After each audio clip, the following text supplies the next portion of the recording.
Hey guys, welcome to this week's episode of the Top Producing Zone podcast. I'm your host, Michael Jin. And I'm your co-host, Shane Carvalho. So we got another catch-up episode for you guys this week. And Shane, I kind of want to start off with you. You've been a busy little bee, for lack of a better term, traveling kind of all over the place, racking up those airline miles. Right. Why don't you talk a little bit about where you've been the last couple of weeks?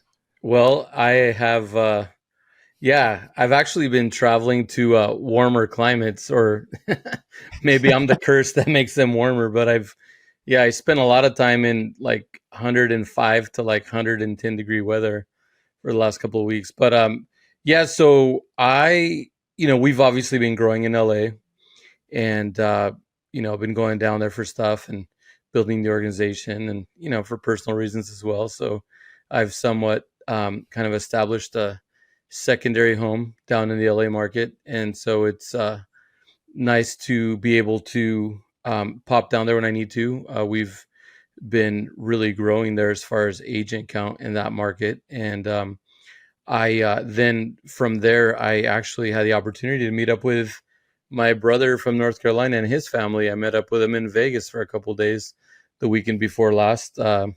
He's quite the on the side, his hobbies become quite the poker player. I mean, he's Right. a Duke graduated doctor by trade.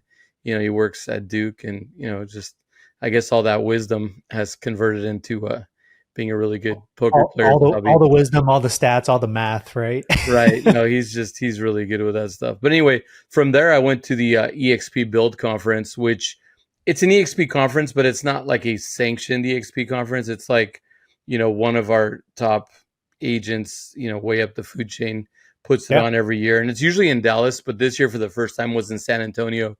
And you know how you always assume what certain cities are like? I assume San Antonio would have this vast, fancy, modern airport, and I'd be driving through all this big city, and Okay. the airport Opposite of that. I felt like I landed in Arkansas, because I've literally landed in Arkansas before. There's a tiny little airport there, so Not to hate on people in Arkansas, but or airports in Arkansas. well, just I guess the landscape. No, it's definitely not Yeah. taking a jab, but no, but it just and then from there our hotel was it was a JW Marriott on a golf club.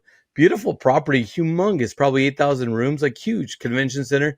But it was out in the sticks. So the airport was like in the sticks, and then the place I went to was in the sticks. And like I didn't really get to witness what downtown San Antonio was till the last night. But let's talk about that event for a second. It was not as well attended as previous events, and I think part of it was change of venue and just maybe timing. This year being in July instead of August, a lot of people are taking vacation right now, a lot of different things happening. But, let me tell you, it's the level of networking, and then the higher ranking people, in the company that I got to spend a lot of time with, that was awesome. What did you find like most valuable about that? Well, I think that, although I have all the experience, all the years I have in the business, and I have my perspective on how I think things should be. And, I've been constantly trying to streamline and improve my system. It's great to be around other very, very successful people in the company that have been in this system, right? Because I just completed my third year in the EXP system, but some of these people that are, I call it the food chain, but some of these people that are like, they've been there for a while and have huge organizations. It was interesting to get their perspective on how they balance their growth, production, if they're dealing with their teams, how they're nurturing and growing their teams, and being productive in what some people call this a tough market or a difficult market. How I feel about it. I think the market's great, but since there is this kind of, cloud right now, it's just interesting to get perspective and see how people are dealing with it in other parts of the world and other parts of the country. So, I feel like you probably, took a lot of notes away from that. Like, what do you feel like are like, what's your top one or two things that you feel like you learned after, talking with some of these like big fish at EXP, and what do you think you can apply to your business? Well, it's interesting because, you know me now, we've been good friends and worked together for a while. And that, technology, I can use what I need to in the business, but I'm not like, I'm just, not technology like advanced. I don't have like the cool shiny object, and a lot of you, you know, ML, the well, I almost said MLS, millennials, Gen Z, like are really big on the technology and all the gadgets and AI and everything else. And I feel like, for networking, growing your organization, if you're in that bracket, old school guy like me, it's just, I don't have that shiny object on how I do my business. And it was interesting because, one of the guys I talked to,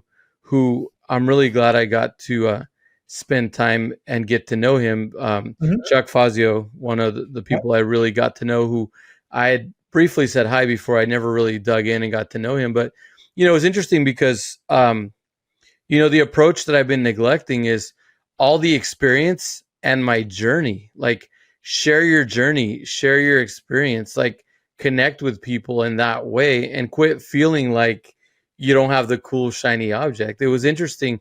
Spent a lot of time talking to him about that and about the way I do my business and how I felt like this just isn't something that stands out, right? Like, if you have this fancy YouTube channel and like a million followers, or if you do these really cool things like on like TikTok or something, it's like you're like a legend. Like, everybody like scurries to you. And I learned about this when I was on the Clubhouse platform, during COVID, when everybody was on Clubhouse. Yeah. That's when I started to see how much engagement people with the technology shiny objects got the attention. So that's one thing that, was really reassuring and reinforcing. And then I guess the other thing too was just to talking to a lot more of these people that have had a lot of success.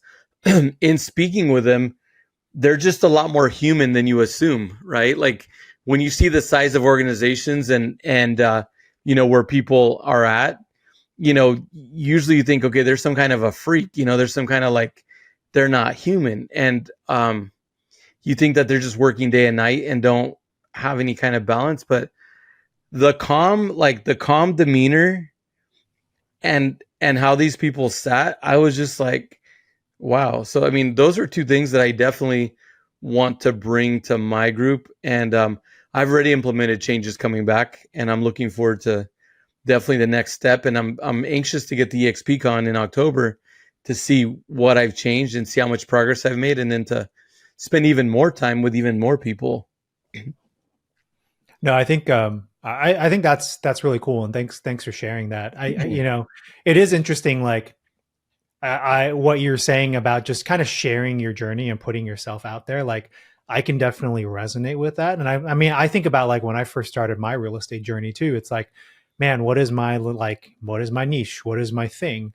And oftentimes, like the best way to kind of start off and define who you are, define your brand and who you want to be, is can be found in already who you like, your interests, the things you like to do. And there's something just incredibly powerful about just sharing that, right? Like, you and I have talked about this before in other episodes and even just offline. I've gotten so much more engagement online now that I've started sharing just more about, like, my personal journey, how I've gotten to this point, my likes and dislikes, restaurants, travel, food, and wine. Like, I think people just enjoy seeing, the complete side of you when They you put do. yourself Well, out there. I was like, the whiskey thing for you. And you just reminded me to touch on something else, is that, I had this conversation with multiple people. Like, I've been in the business for over 20 years. Back in the day, having all your trophies and awards and plaques on the wall behind you and everything else, it was like, it was such a big deal. Like, how good is your company? How good are you? How much have you sold? And now what you're talking about in sharing your likes and dislikes and your hobbies and everything else, people want to do business with people that they can relate to and people that they like.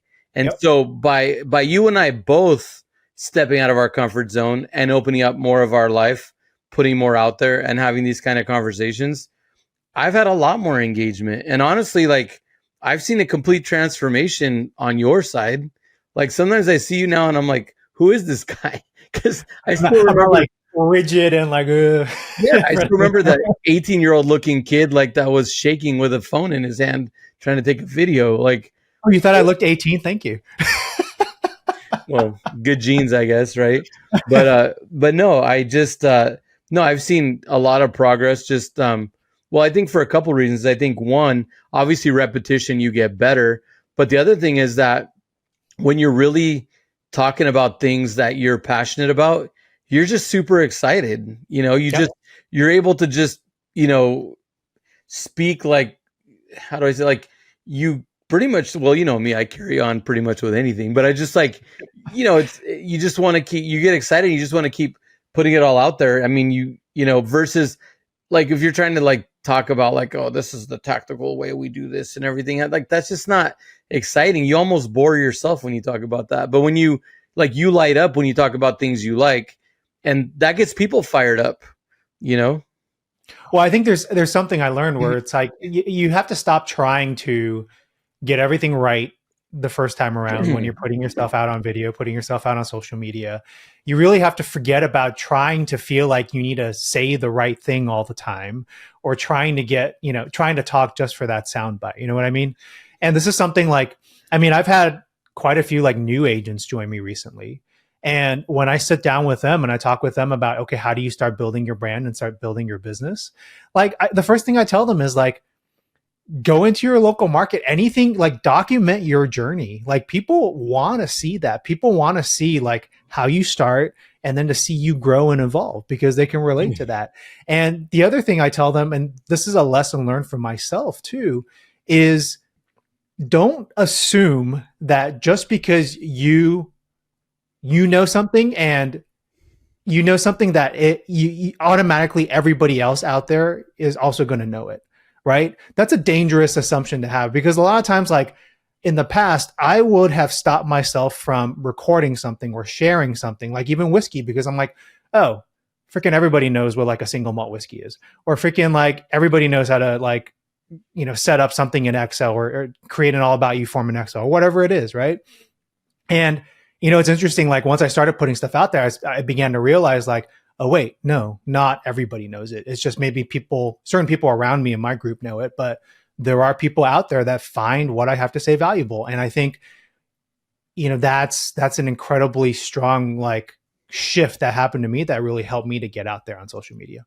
Well, making a lot of assumptions about what people know, Yeah. well, especially like if it's a topic that you know so well, like obviously being in the real estate industry for so long and being a contractor, being a broker, having done mortgages, like I know this business so well. When I talk to clients that maybe have only sold one house or none, I talk so fast and I just know it so well that I sometimes I don't really think about, well, maybe they don't know some of this. Yeah. And so yeah, I've been trying to be better about slowing down and actually being more detailed and try not to throw all these fancy terms out there. In fact, I'll pause and I'll go back and I'll reiterate and I'll break it down even more. And then I'll make sure that they understand. I'll get their acknowledgement as I go. Because I mean, you know me, especially with how much I talk, sometimes people are just like, but now I'm conscious of that. Now I'm like, I try to keep the flow, and I also don't want them to feel like idiots because I know sometimes I probably make people feel dumb with how I assume. What do you mean you don't know that? So trying to be better about that too.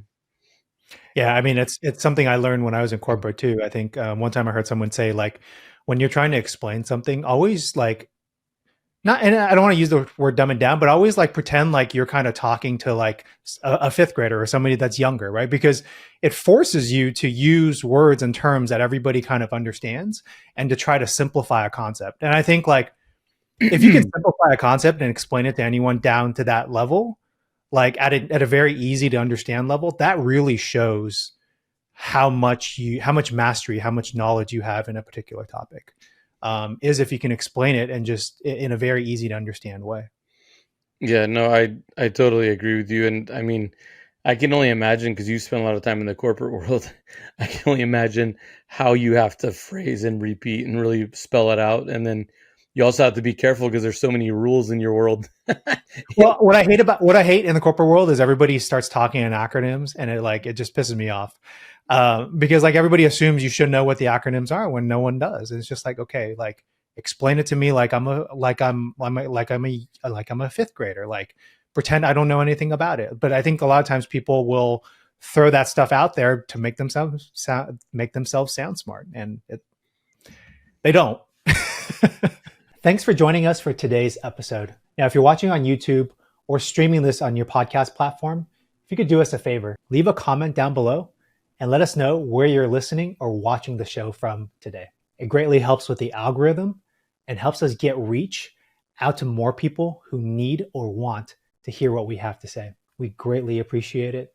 And now back to the show. You got to kind of let me know what you've been up to, because we've hardly even spoken much lately. I mean, I've been on travel a little bit too. Not much for work, but for personal. I went out to Minneapolis for like 4 or 5 days. Went out with my girlfriend. We went to go dog sit. But it was very cool actually. There's me, and I like food and I like traveling, and I love watching cooking competition shows, and or just cooking shows in general. And on Netflix, I don't know if you've heard of this series. It's called Chef's Table. I have heard of it. I don't know if I've watched any episodes. I do watch a lot of those shows, though. I do enjoy those. I don't have much time, but if I'm cooking or something, I'll throw one on because I have a TV in the kitchen. Yeah. So for those that don't know, like Chef's Table is a documentary series on Netflix, and it highlights like some of the best chefs and restaurants in the world, how their journey into how they started and got into food and started their restaurants. There was a recent like iteration of that series where it was focused on pizza and some of the best like pizza chefs around the world. And there's the chef in Minneapolis that was featured on the show, and her name is Ann Kim, and she is a Korean American, and so she actually does a lot of cool Korean style pizzas at her restaurant. And so she has a couple of places in Minneapolis, and her former restaurant's called Young Joni. And so Young after I watched what? Young Joni, Joni. I don't know how she came up with that name, but after watching the show and knowing I was going to be in Minneapolis, I had to go try it. And dude, it's freaking incredible. They have so Anna and I we ordered her a Korean barbecue pizza. And I shit you not, dude, like when I ate it, it tasted like I was eating Korean barbecue meat, even though Like there was the very like bulgogi? Is it like it tasted like I was eating bulgogi and like short ribs, but it was on a pizza. And you know what I think it was is she gets her pizza crust super thin, and she has a thin layer of cheese on it. She put like a little bit of like marinated like beef on it, and then she put, I think, veggies. I want to say it was like spinach or arugula, and then sprinkled it with like sesame seeds. But I think everything was so thin that when you ate it, it gave you the texture of meat. So if I closed my eyes and I ate it, it felt like I was eating Korean barbecue just by itself. Wow. What kind of oven do they cook it in there?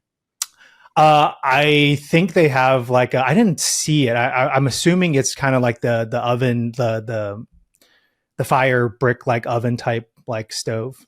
Well, it makes a difference with what they, those. If you do one of those old brick, those are awesome. If they're doing Yeah, that, yeah, that adds to the flavor and the whole effect. So. yeah. But I mean, it's really cool, and like me, like I always like to kind of document the journey, and this is what I recommend to everybody now. Like when you go out there, like if you like eating, if you like traveling, like document it. I went to the restaurant, I documented it. I'm going to have, our editors like, create a short reel out of it. And one of the things that's worked really well, I like for me on social media, I found is like going to these restaurants, doing the reels, and then inviting them as a collaborator. Like I've had, who was it recently? Shoot, I can't even remember now. It was I had Jefferson's Ocean, the bourbon whiskey company, really like cool. share my story. That was cool. Yeah, and then like there was I had another one. It was when Anna and I went to East Sacramento at a restaurant to eat at Alora. Like we invited them to be a collaborator on the reel, and they accepted too, and that was really awesome. So like anytime I go traveling, wherever it is, like I'll just create all this content and then invite people to be collab. And if they do, great. If they don't, like that's okay too. But it's kind of nice. Like it's a nice way to like build momentum for yourself and your business on social media if you can invite these other big brands to like highlight what you're doing. No, it's true. You might even work some free food and drink out of that.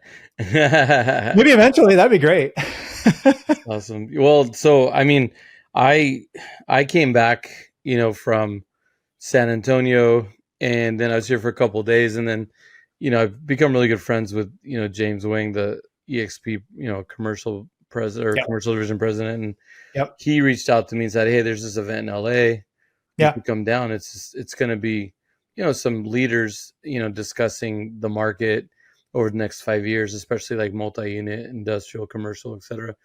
What a great event that was. There's only about maybe 75 people there, and that was another setting where afterwards we all got together, and it was an intimate setting where you got a lot of one-on-one with some people that have done really well for themselves, that are super established. And I got to exchange contact and got to meet a lot of people and got to know some pretty interesting stories. And it was like, I mean, honestly, lately, like the networking people I'm connecting with, it's been incredible.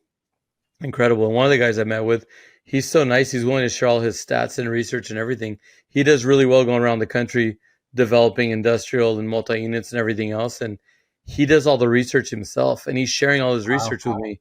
Like he was giving me the tips on like right now, Houston is the best place for like industrial, but Hmm. not multi unit.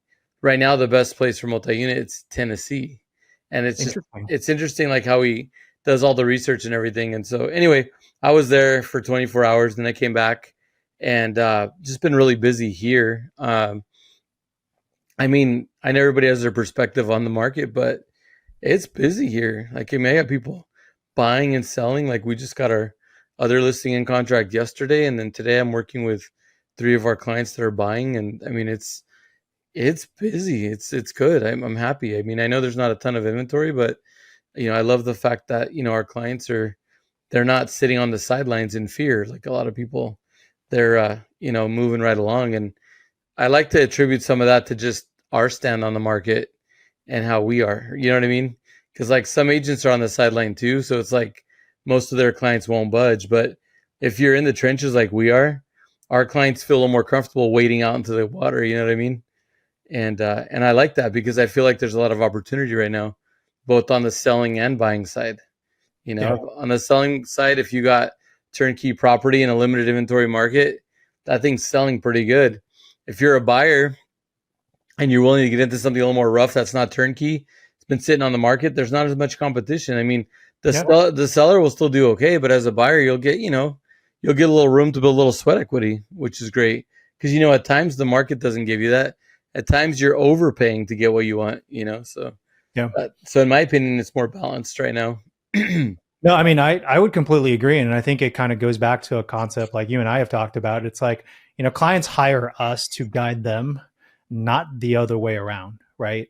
Like we have to, as agents have to be confident, have to be enthusiastic, have to show like have to lead our clients and not let their fears kind of dictate how we respond. You And I know, agree with you, like right now is the best time to do it because it's like, well, what happens as if interest rates start going down again next year? Well, what happens then? Well, all that pool of buyers that are sitting around ready to go now launch into things, right? And then you're all of a sudden competing instead of with like one or two with like five or six again. It's right. like, why are you sitting on the sidelines right now? Well, but that's why I don't like to let the tail wag the dog. That's what I call that. Yeah. Yep. We were saying like we're the professionals. We lead our clients. We got our clients. We don't have crystal balls, but we can definitely work with what the market's doing and what we see, and we Mm-hmm. could help them make a good decision or have a good opinion based on that. Yeah. I'm telling you right now, and you can quote this because it's obviously recorded anyway, but I'm telling you right now that limited inventory is going to continue. Rates are going to come down a little bit next year. When rates start coming down, some of these buyers are going to come off the fence, and you're going to see more demand in the limited inventory market. You're going to see prices go up. Yep. Exactly. I mean, the people waiting for the proverbial next crash, like I keep telling them, I mean, I know my clients aren't sitting on the sideline because they believe, I mean, there was an article that just came out that the housing recession already passed. So it's like, people always try and time the market and it's almost impossible. And I can tell you right now that that ship has sailed. I don't see the market dipping the rest of the year below where it was. I just don't see that happening. You Yeah. know, I'm Yeah. putting this out there. This is being Well, it's out recorded. there. It's out there. It's out Yeah. there. But I mean, I would agree with you. I think you're going to be right. And it's like, I mean, so I tell my clients the same thing. And like, even for myself, like I'm looking into investment properties and like, I'm trying to find one right now with with Anna and trying to figure out like what's a second property look like, because I don't want to be competing with all those buyers like next year. Yeah. Well, and right now, what's important is look for stuff with little competition that's Yep. been sitting that needs some work, because Yep. you're able to buy that stuff under appraised value. And then if Hmm. you're trying to burr, you can totally burr something like that. You can pretty much pull all your cash out. Yeah. You Yep. know, you know that drill, right? Yeah. Yeah. You buy Well, it, then you rehab it, then you rent it, then you refinance it. Well, and that's interesting because I think that's something I learned from you. Is in the past, like I would not want to touch like something that needed a lot of work with like a 10-foot pole, But in the last few years, like seeing how you work, seeing like all the crews that that you have that are able to just do amazing like work with these properties. Now it's like, yeah, I'm actually excited to find something that's like that needs a little bit of elbow grease, so to speak, right? Elbow grease. That's That's so under old like school. market value, huh? That's so old school. It Elbow is. I grease have a is like little bit. I have Victorian a little bit times. of old school in me, Yeah, but I mean that's like prior to you being born. That's hilarious. Yeah, I know. I have a little bit of old school, but I mean, it's yeah, it's something I've learned from you, and I'm appreciative of. It's like I'm not looking for. I don't need to go look for those like turnkey homes. Like I'm not afraid to like find something that needs to be fixed up, because I mean, you get a lot more value there if you can find the right opportunities. Yeah, yeah, and then we've had our mistakes with like bad business partners. So clearly, when you go do that, just need a good contractor, and obviously your partner in crime is your partner, which is good. But Yep. but yeah, no, there's plenty of opportunities out there. Just it's funny because you were talking about elbow grease. Just to touch on something before we Yeah. move on, is this old fisherman, because I love to fish, right? I'm always out there, Yeah. avid fisherman, off the beach, off the boat, in the ocean, whatever. But fishing off the beach, I go down the beach casting and stuff. So some of the old fishing poles I have, sometimes like the ones that break into two pieces, they used to get stuck right there when you stick them together. Anyway, this old timer on the beach years ago when I was still a teenager, he taught me about nose grease. If you go right here and you Okay. go like that with your fingers and you Okay. rub that on that part of the shaft where the other thing comes in, Okay. it'll never get stuck. Wow. I didn't know that. It just This is so random. I haven't even thought about this in I don't know how many years. You're talking about elbow, you're like elbow Yeah. grease, and I'm like, Yeah. I was like I nose guess grease. nose grease is a Just thing. just My nose random. gets greasy, so I guess I found an application for that. You don't fish enough. Do you even own a fishing pole? I don't. I don't. I mean, hey, the first time I went fishing was with you like 2 weeks ago, so Yeah, that I was haven't gone fun. enough to own a fishing pole yet. Yeah, no, you have to come out some more. We got to make more time to do that. Yeah, there you go. It's a lot of fun being out there. Yeah, I'm looking forward to getting out there tomorrow morning. Yeah, tomorrow's a little halibut action. So hopefully, I'll have some good I'm dinner. jealous. Yeah, Yeah. Well, you got to send some photos. I'll save you some fish. There you go. There you go. Yeah, it'll be interesting to see what you guys do with that in the Michael's Magic Kitchen. Yeah, I mean, I might sous vide this one. I mean, I was pretty proud I of was myself. about to say that. I knew you were gonna say you might sous vide this one. I was just I was waiting sous for vide that. it. I'm gonna sous vide it. Yeah. I mean, the last one, like when the last time we went fishing, and like I was actually quite proud of myself. First time I actually like completely broke down a fish myself. Never done it before. I think I just saw what you did on the boat, and then I did it at home, and it worked out quite well. And then I didn't sous vide last time. I just took a cast iron out and then cooked it on a cast iron. It turned out really well, and my partner liked it. But this time I might sous vide it just to go that fancy route. So you didn't cut yourself, and you weren't trying to do it too fast. Nope. That's good. You see how Nope. fast I do it on the boat? Yeah, you were doing it quite fast on the boat. Yeah. I've been doing that for so many years. I mean, I'm the one that's stuck cleaning all the fish typically, and it's a lot of fish. I mean, I will clean fish for 3 hours sometimes on the way back, especially when That's we go crazy. down off Point Sur. Yeah. And so you got to be quick, because if not, you'll just never get to the end. Yeah. That is crazy. No, yeah, the speed you did it at was pretty incredible. Repetition, Can't do that, baby. but repetition. Yep, exactly. Just like anything else. Repetition is key. Yes, sir.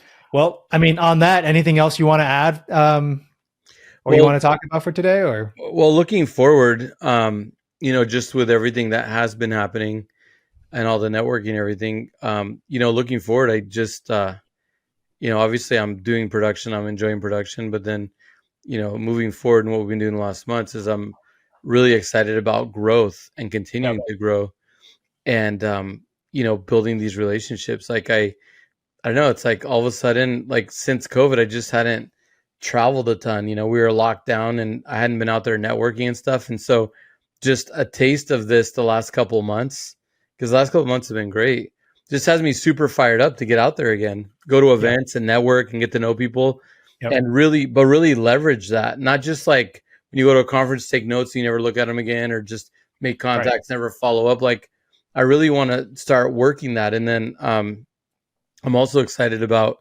the new CRM I signed up for.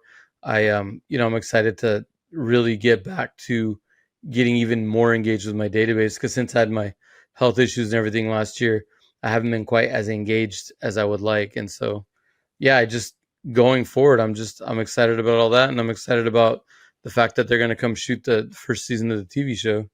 It'll be awesome to get that done as well with all these cool projects. Yeah. And now they wanted to kind of go to different cities.